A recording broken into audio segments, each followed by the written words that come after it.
นี่พี่น้องตะกร้าบละนี่นะนี่ปล่อยมันไปเนี่ยก็รอเนาะนี่ดิ บ่ไอ้ชมเราแบ่งได้อยู่คนละหัวหันกล้องแล้ว จ้องแล้วแหละนี่ป่าได้วันนี้3คลองพอได้เห็นว่าตัวนี้ก็เต็มบ่คลองเฮาเห็นบ่ตัวนี้นะเฮ้ย เมื่อเลย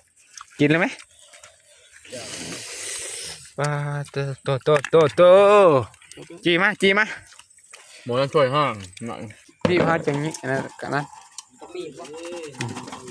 นี่ปลากดก็จะได้ห้อยเอาปะโย ยิงหูอ่ะ ยิ่งโหขึ้นมากก็ ครับอี ครับอี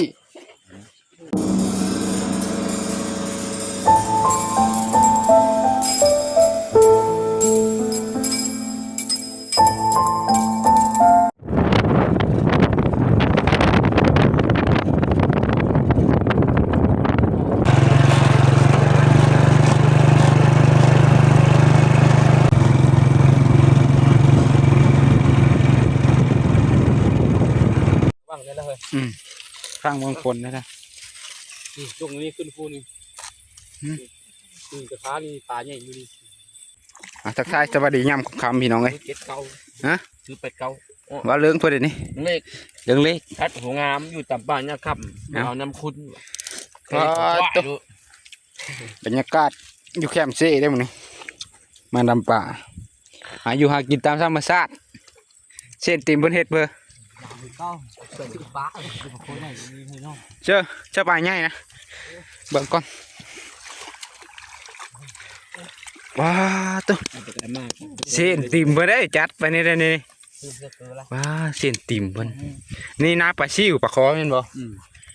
เต็มคลองเอาโยกมื้อนี้ใช่ปลาตะขาบมันเอ้ยอยู่ถกกันได้ก็เต็มพี่น้อง สวยจำเมื่อพึ่ง เต็มตัวนี้ก็อุ่นปรากฏปลานั่น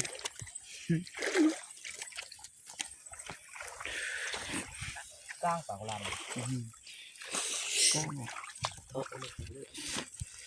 ช่อยปะ ว่า ปลาตัวเฮ็ดเนี่ยแซ่บๆเลยเนาะ เขาหรือ มันเขา ปลาคอนี่นี่ปลานั่น ปลากาศวีดหรืออื่น ปลา ปลากาศเฮงพาดิเข้า ปลาสูบไงน้องเอ้ย เบิ่งแน่ไม่เห็นนะ ปลาปะบ่อยนะ ป้าป้า ปลาปะเนาะปลามีปะเนาะ หอดบลูมีหอดอัน กี่เลือดดิ มันปลาฮัดนี่ เป็นปลาฮัด อื่นแล้วนี่เอาไปนะโอ้ยเล็กวะ พี่เดียวเข้าเดิน บรรยากาศแซ่บๆเว้ยมีซี่นะจะได้กินข้าวมันจะเฮิร์นไหน เมื่อเลย กินเลยไหมปลาโตจีมา หมอจะช่วยห้างหน่อย ปืนสับ เจนี่ เอาเบิ่งกับมาอยู่ กลับดีว่ายันฟาร์มเริ่มแล้ว เกี่ยวยังผ่านเลย อยู่ในเมย์นี่ ขันมะนาวคักอะไรนี่ ที่ใดที่ใด เดี๋ยวคันมะนาวได้ ที่ใดไม่ได้เอาเพิ่งครบไหมวะเจอจะหา โอ้ย เพื่อถามเพื่อกับบุญมีอยู่อะนี่อ่ะ ยีมีฮอตพักเนี่ยค่าไทย กับบุญมีฟักพดแล้วก็ยุ่มนี่ถึงไหนไม่ได้ทุกเลยไปออกเฮ้ย นาแข้งโน่หรือวะมาช่อยจุแก้วนี่ คลองเนี่ย น้องนี่ เป็นผู้คลองบ้าง ตัวนี้เต็มตัวนี้ตัวนั้นก็เต็มเจ้าของตัวนึงได้ใช่แม่งแกงทิมละ ปลาหัวหน้าก็ได้ชามตัวปลาคอตัวนึงปลาจากอ่างปลาน้อยไม่ว่าเลย นี่ช่วยไหมช่วยดิบเลย กินคักเลยนะ นี่ นี่เขารักโหดกับยัน นี่ยันเด็กน้อยเขายันโหดในบ้านอื่นมาครับอ่อนตา มันมากก็พอ มากับแพงมาก เก่งเนาะ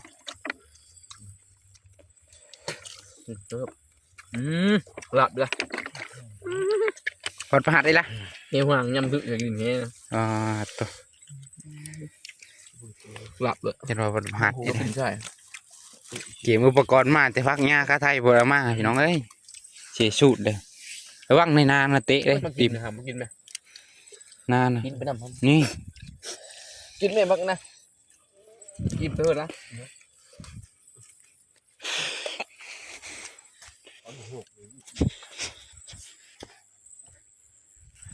เจอไอ้เบิ้งแล้วตะขาบมันเฮ้ยพามือนึง เป็นเลยเจอ จักทงเพิ่งหำนี่บ่ห บ่เฮ็ดเลย ได้เชิญนะ ำนั่นนี่นี่พี่น้องตะขาบนั่นนี่นะนี่ปล่อยมันไปเนี่ยก็รอ ชบกิน เนาะนี่ดิ บ่ไอ้ชมน่ะแบ่งได้อยู่ ดิ คนละห้อหั่น ก็เห็ด ตะขาบเช่พี่น้องเอ้ยนี่เรียบร้อยนะ ไม่ได้ตายเลยเป็นจี หลายมาเซอร์ เราเอาปอกอยู่กุ้ย ลองมาเลยใช่ บ่เฮ้ยเดี๋ยวนี้จะเอ้ย ฮะ มึงเฮ็ดแล้วมึงแบ่งกินน้ำกูเยอะกูลองกินเบิ่ง เคยเฮ็ดเนาะ เฮ็ดเบิ่งก็ได้โคบ่ลึกอ้อมละ เนาะ มันน้อย มืออื่นหน่อยเนาะ อยู่ฮอตโลเลย ฮอด เออ ดูดิปลา พี่ฮอดเนาะ พี่ ตึกเลยเนาะ กูจะลองกิน นี่เติบ นี่เชิญนะ ยิ่งย้อนหินนั่น มีใหญ่มันอยู่นี่ เออยังอยู่แถวนี้เนาะกินนี่เนาะ ทางบ้าน อาจจะมีแม่มันพี่น้องป่านี่เฮ็ดชมก็เป็นตาเยอะเนาะ ซ้ำนี่หัวก่อนไปชมก่อน มีเฮ็ดชมน้องเบิ่งเนาะเพื่อเฮ็ด เอามากินเลย โอ้ย ปลา ปลานี่แซ่บมันนี่โอเคนี่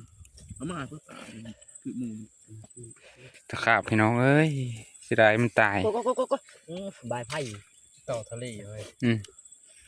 กินด้วย เต้าซี่แล้ว เต่าที่ เต้าซี่แล้วนี่นะเสื้อถุงนี่ ตัดเสร็จมันเคยเท่าได้กินเลย เชื่อนี่นะนี่เนาะลองเบิ่งเลยบางทีมันดีก็มีได้ ยิงหูหน่อยเนาะนาแล้วยิงจะเพ่นมันก็ได้เนาะ โดนโซ่ได้ ไม่ได้กวางชออยู่เบิ่งไม่ไปตีเลย นี่เราตัวใหญ่ตัวตี สัมภาโมไปแล้วเลยอยู่แล้วก็มาดิปลาพาเอาไหมตุ้งเขาหลุดวะรอนะมันไปตีมันไปตีเลยมันตายแล้ว เนี่ยมันตายมันอยู่คอมันยืดมันอยู่ได้เลย มันเคยเห็นปลาอยู่ในน้ำใหญ่ก็ถือ เชิญว่าคือใหญ่คือซาโลหน่อยเนาะ เห็นที่เราเห็นเถอะตายแล้วครับ โอ้ลงพัด ที่มาชูเอาไม้งัดขึ้นอยู่แล้ว สิบคนเด้อบ่หามกันหนึ่งบ่เป็นทางลงกันจีน่าเอาคว้าไปมึงเนาะ เอ้ยปะเฮา ขอเยอะขอจ้องแล้ว จ้องแล้วแหละนี่ป่าได้วันนี้3คลองพอได้เห็นว่าตัวนี้ก็เต็มบ่คลองเฮาเห็นบ่ตัวนี้นะเฮ้ย คล้องเต็มแล้วคล้องเห่าเหมือน มื้อนี้นะคือว่าโอกาสปลาใหญ่ถูกใส่มืดแล้วจานเอ้ยปลานะปลาใหญ่นะ มองเขาดีอ้อม หึ จะมองน้อยเลยผีบ้าซะแล้วเอาขึ้นจากโลกแล้วดิไม่ขึ้น คืนนึง10 โล20 โลเนาะ เดี๋ยวนี้ตัวเฮาคุณละโชว์3 โลลงมาไหนล่ะ โฮมเดียว ยิงทีทางครีมตุบสิก้นมัน ตายเสีย ตายทีฮัลโหลช่วยระน้ำกินนะ เด้ เนาะ น่ะ บางวันนี้มันยังปลาใหญ่เลยนี่ วันนะ วันที่เด้อ พูดละพูดละไม่คู่เลยรู้ว่า ด้วยเส้น เพิ่มว่า ได้ปลาใหญ่เด้มื้อนี้ได้ปั๊บเด้ปลาใหญ่เพิ่น บ้ามันยิ่งเชื่อเชื่อมาเลยไอ้ก้นมัน ปลาใหญ่เลยปลาปะ ไม่ยิงกันเลย ปลาปะกับปลาคอหน้านี่เด้หน้าอันนี้เนาะหน้านี่แหละแต่บ่ได้ใช้เปรียบเฮานะ หน้านี้เหรอ หน้านั่นแหละมันยิง ตัวเออก็งานดูกันมาปะใช่ไหมมันโหงไหม นาทำว่าได้น้ำแล้วมันก้นยาวเองเป็นโกมาอีบ่ ตะควันขนาดเด้เด็กอุปกรณ์เฮาตัวนี้ก็แม่นบ่วะแม่นบ่ปรากฏนี่ก็เฮ้ยเอาเลยคือหลายคลองเท่ซั่นน่ะ อ้าว ปลาน้อยมากต้องแบบนี้เดี๋ยววะ ตัวนี้อันนึงว่าตัวนี้นะ บางคนโคง คลองเฮานั่นกะ ได้สองอย่าง ได้3คลอง เพื่อเอายาชูบมาให้เจอ มีเอาเดี๋ยวติดตามส้มปั่นปลาอยู่เฮือนมาแล้วนี่ กินข้าวกินนั่นก็เมื่อแล้วโอ้เท่าดูเส้นติมบ่ได้มื้อนี้ว่าตะลุแพงเพิ่นเทาะปลานี่เนี่ยโอ้หอมลูกหอมแก้มมันลูกหั่นนะบ่ได้ปลาเท่าตัวเดียวแล้วมื้อนี้นะตอนเดือนนี้แหละจะได้อยู่ข่าวจั๊วนะปอตัวมึงกี่บีบหาจังนี้นะกันนะบีบ โอ้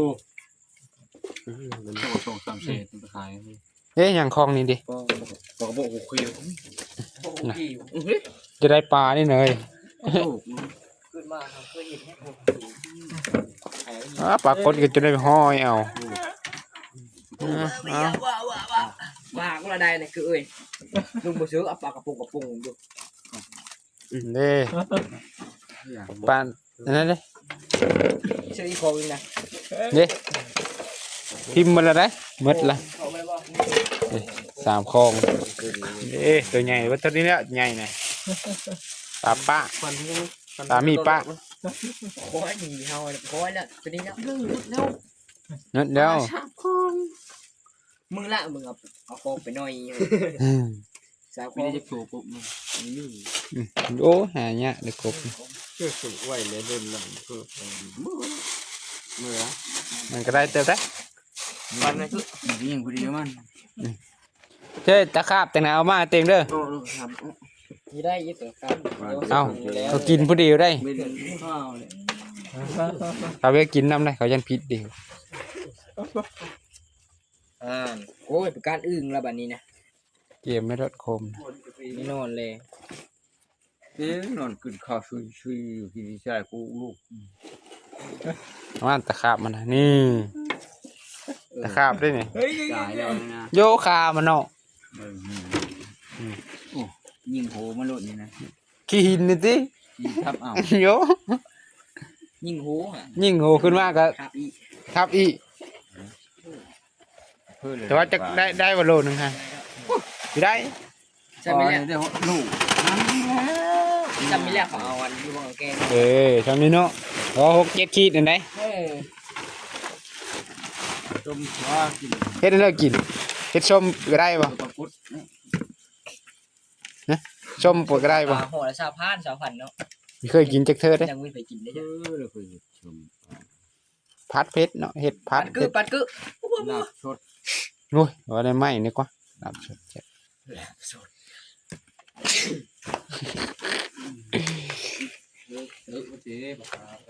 โย่ว่ายัน กองถั่วจับละ อันยันพิษดีอยู่ได้สั่นกินน้ำดีอยู่กินผู้ดีอยู่ล่ะนี่โอ้ย ปัดกึปัด เผ็ดอย่าแฮนเผ็ดมันนี่ได้เนาะจำแก้วนี่ เห็ดแล้ว ตะขาบน้อยตาป่า จับไปชงโต๊ะตัวนี้ปันเชียน นี่ก็ปั่นขึ้นเจิดนะ อืม โอ้เอามาที่ห้ามันก็ลายก็ตัวนี้นะมาแล้วมันก็ลึก เอาดังลงมาฟ้าแล้วกันนะ อันนี้2 5 6กระไรทั้งกูพร้อมนะตุ๊กกู2 คนกูนะ โอ้โหข้าพเจ้าโชคนะ นี่เด้อ ตัวนี้ก็เชื่อชิน นี่ ตัวนี้มันน้อย นี่ดิ อะไรบ้าง อันนี้บนนับเอาเด้อ นับก็ยากได้ถึง2ตัวดิ อืม มีนับด้วยป่าคือดินับตัวนี้ตัวใหญ่แบบปานนี้มันนับเลย ตัวใหญ่อยู่ปัด งัวหมดไก่มันเงินนับ นับกันนะปีแล้วนะบริษัทกว่าโลนะเฮ้ยนี่แหละเดือด3 กว่าโลอันนี้เสียบฮอด6-7 ขีดประมาณนั่นแหละ มดเฮ็ดไป3ตัวยิงขึ้นมาแล้วพักดีแล้ว ตัวใหญ่แหละตัวใหญ่ไก่ เลอะปลานะเลอะปลากระเบาะนะ ชุบเลยคือปั่นไปได้ ปุ๊บนี่เลย เลอะปลากระเบาะใช่ ธรรมดาเลย ตัวนี้เหมือนได้ละ ก็ดูก็ได้ ให้ซอยจุลูกคือโอ้โห ยังไปปะแล้วมันเอาได้ โอ้ยเอาป้าเลย ฮะ เอาหน้านี่ก็พอแล้ว ปลาหัวนาหรือปลาขาหน้า ปลาลูกพี่ นี่เด้ปลาหัวนาตัวนี้ ปลาลูกพี่ปลากระบอก นี่เด้อไผชื่อปลาฝาเด้อนี่เด้อ ปลาคนละคนเป็นกองโกกเงา ปลาฝาน้อยนี่ตายเรียบร้อย มีปลาซี่นี่ ปลาน้อยเนาะ สั่งได้เด้อบ่เช้าเด้อ โอ้ จงละ10-20,000ว่ากันไปนี่เส้นติ่มเพิ่นเฮ็ดเลยปลาเนี่ยลาบๆทั้งหมดเนี่ยลาบเนี่ยก้อยทั้งหมด ลำบ่ได้ค่อยบ่ได้ดอก โอ้ตัวนี้ใหญ่ได้เพิ่นจองได้นี่ตัวหน้าเพิ่นนี่ คนนั้นคือบ่จ้อง อืม ตัวนี้ผมชื่อตัวนี้ชื่อ ขี้กระปิ้งกิน ที่กูผู้นั่งเบิ่ง โอ้ ตัวนี้คือผู้ชู ตัวนี้ดี ล จะ มลา พูด5พูดบ่ได้น้อง เริ่ม 5พูด บางช่วยดิ ตัวนี้เนี่ยบก คือ สีละ บักเป่าเตะเตะมันนี่ เอาตัวใหญ่มาช่วยได้อติมเด้อ หัวหน้านะเบิ่งนะผู้ปั้นเหมือนนะเบิ่งแล้วล่ะ สิเลยปลาหัวนานอันนั้นเนาะ ตัว เออ ตูตลก ปันใส่เต้านี่เด้อติมเด้อเอาเอาแล้วจ้ะ เอาปลาคอ โอ้ยลูกนางก็ชื่อก็ได้ป่าไปชัน เอาไปทำตัวเลยเอาไหม เอากระชากูเด้อ ไม่รู้คือปลาใหญ่ยังบอกเอ้ยเอาเบอร์เขาดูดัง เอาไหมปลาใหญ่นะ ยอมตัวเลือกเอาละ เอ้มันชี้เลย เลือกเอาแล้วแต่ตัว เอาตัวเริ่มเอาตัวนี้เบิ่งไปจัดไป โอ้ย เอ้า นั่งบึ้งเอาเลยสามคนอยู่เลือกเอาเลย เฮ้ยเฮ้ยอย่ามาในคลองนะเฮ้ย โอ้ไปให้หมูก็ได้เนาะปลากูแกง ในคลองมาเต็งเนาะเดี๋ยวเก็บมือนะปั่น ปลาพากับเฮาเฮ้ย เอาได้พอได้อยู่ได้กินอยู่นี่ปลากดใหญ่นี่ปลาตัวสิได้เนาะ น้ำเป็นจองนะเป็นนิดแต่มันน้ำทุกปัน เอ๊ะ เอานี่ควายหุบนะแล้วมันเอาเลย นี่เรียบร้อย กันเขาเร็ว เรียบร้อยไปเดี๋ยวติดตามรับชมต่อไปนะยังว่าแล้วอยู่เดี๋ยวมือเสาะเก็บปลาตะเฮินพี่น้องเลย ลูกควายพวก นี่เรียบร้อย เฮ้ยนี่ครบ เอาทุกคนถือว่ามาเอาเทินนะเดี๋ยวมาเสาะเก็บปลานั่นเบิ่งปลาเฮาได้ปันเดียวเด้อทุกคนนี่ได้หลายเติบเลยพอได้กินนะ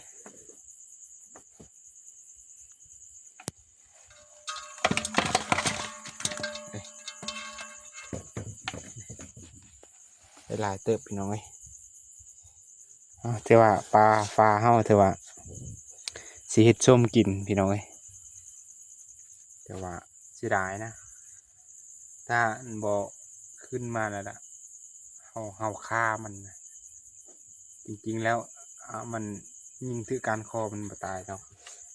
เอาสุดท้ายท้ายสุดก็ขอทุกคนไปกดติดตามกดไลค์ให้ด้วยทุกคนด้วยเดี๋ยวคลิปนี้เพื่อจะซ้ำนี้เดี๋ยวติดตามคลิปต่อไปนะเอาขอลาไปก่อนพี่น้องเอ้ย